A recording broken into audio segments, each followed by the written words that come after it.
what we've been through isn't an experiment in fully flexible distributed working at all. Yeah. We've adapted something similar to that to get through a crisis.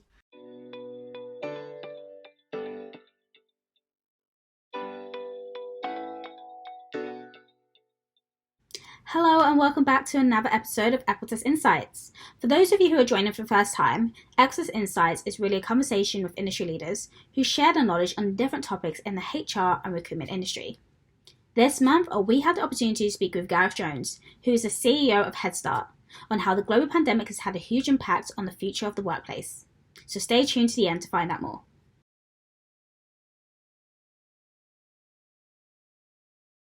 Thank you, Gareth, for taking time to speak with me today. It's been great to have you on for another episode of Equitas Insights. And so today we're just going to be discussing, the future of the workplace. I mean, what does it really look like? It's a really hot topic in the conversation right now. So I would really love to hear your opinion on this. So without further ado, the starting question is, the global pandemic has disrupted the workplace setting with a shift to the remote working. Now the restrictions have been started to lift off, we're looking at the next normal. Like, what would you say? How will this impact the future of the workplace? It's interesting, isn't it? I mean, I think the interesting thing about this whole debate for me is that if you listen to the sort of the noise, so for most knowledge workers in the developed world, I suppose, that's social media noise, and to some extent, traditional media. And if you sort of sit and hear that, if you kind of landed on the planet and heard that narrative right now, I think you'd probably be forgiven for thinking that we've only just discovered it, like we've just discovered outer space.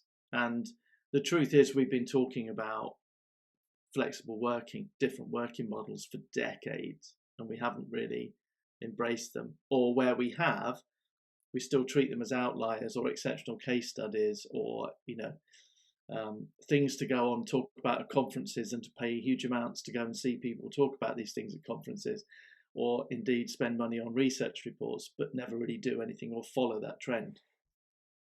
And I think, for me, the conversation around remote working or a different working model, I don't like the word remote personally because it feels very isolating.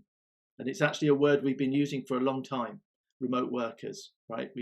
So for me, that word emerged in the context of an outdated model, in my view.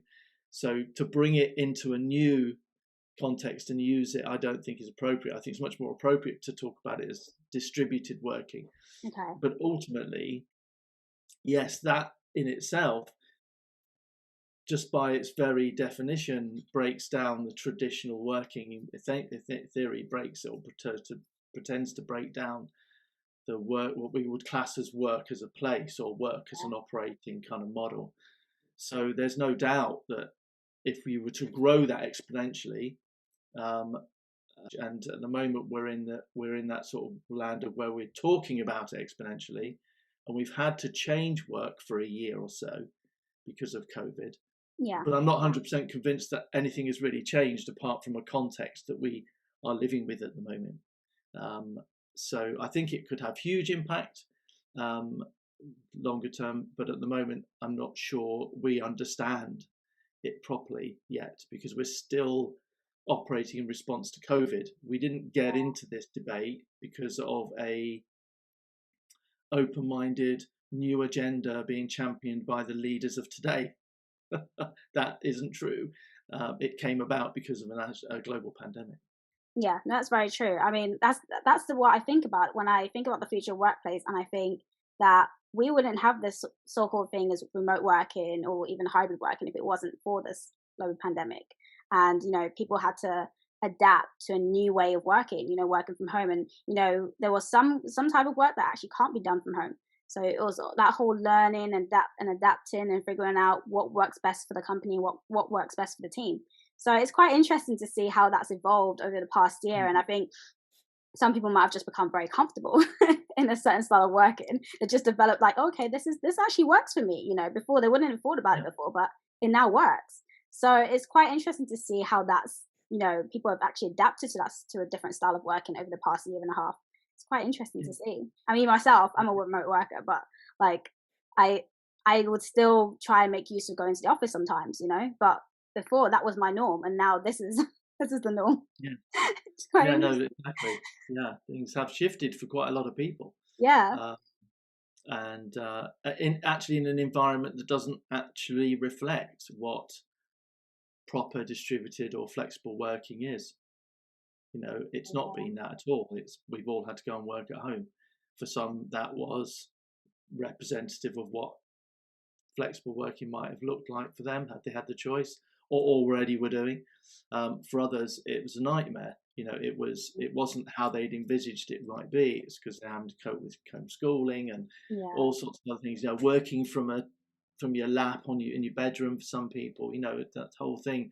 We have to remember that although that COVID working brought the issue front and center, Mhm. what we were looking at wasn't fully flexible working. Yeah. It was something it was a doppelganger that happened to enable the conversation or to raise the conversation. But Yeah. we're having a dialogue and a kind of a debate about it, where Mhm. we're looking at the doppelganger as that.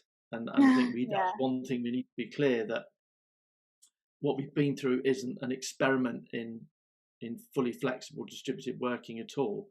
Yeah. We've adapted something similar to that to get through a crisis. And that's now raised the question, hang on, we used to believe that flexible working or working from home or whatever was less productive. um, we used to say we couldn't trust people to do it. Now we're having to trust people to do it, and it doesn't look so bad as we thought it was. So it's challenging all the what I call limited beliefs of business and leaders. But we still have to remember that that is a doppelganger. It's what we're talking about is something a little bit Mm. different from what we've seen. Yeah.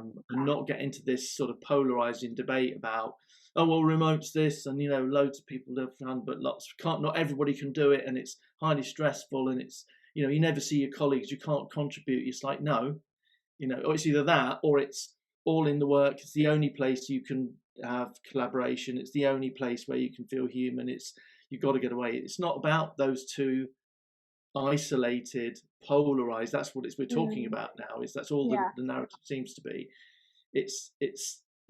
Neither of those scenarios are ever true for Mhm. most people. It is something in between, which we, Yeah. in HR, we can't avoid but create a new name for something that already exists, which is hybrid. Yeah. Um, that it's the truth is we will settle, if we're allowed, on somewhere in between, and that's the truth. Unfortunately, our environment of debate means that we kind of go to each end to make our points. It gets a little bit taken out of context, in my view.